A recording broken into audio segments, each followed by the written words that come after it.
जय श्री कृष्णा। कैसे हैं आप सब लोग। आज बात करते हैं पितृदोष और वास्तु दोष की बात।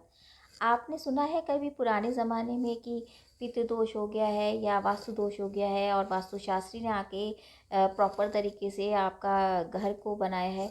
ऐसा नहीं होता था। आजकल के टाइम में ही ऐसा क्यों हुआ है कि वास्तु दोष लग जाता है, लेकिन घर सब कुछ कराने के बाद भी घर में शांति नहीं है।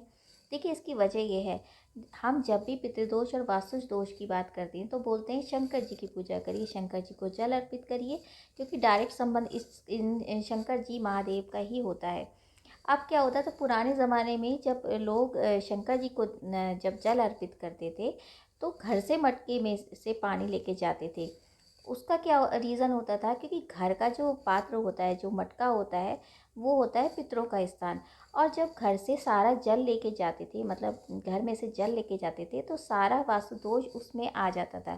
तो उससे क्या होता था, जब घर से वास्तु दोष और पितृ दोष का जो निवारण है वो घर से ही हो जाता था, क्योंकि जब मटके में सारी वास्तु दोष आ गया जल के रूप में, तो वो शंकर जी को चढ़ाते थे। उससे क्या होता था कि उनके जो घर में इस तरह के दोष ही नहीं लगते थे और सुख शांति रहती थी। लेकिन आजकल क्या हो गया है कि मंदिर में से ही लोटा लेते हैं और जल के लिए जल भी वहीं से लेते हैं और वहीं चढ़ा देते हैं, जिससे क्या है, शांति नहीं आती और अशांति रहती है।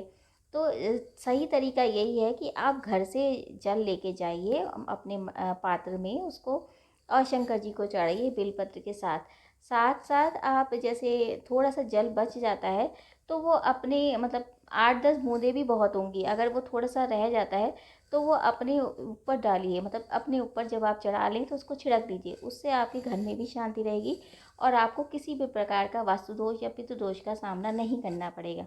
तो ये ज़रूर करिए, आप घर से लेकर जाइए जल और शंकर जी को चढ़ाइए। जय श्री कृष्ण।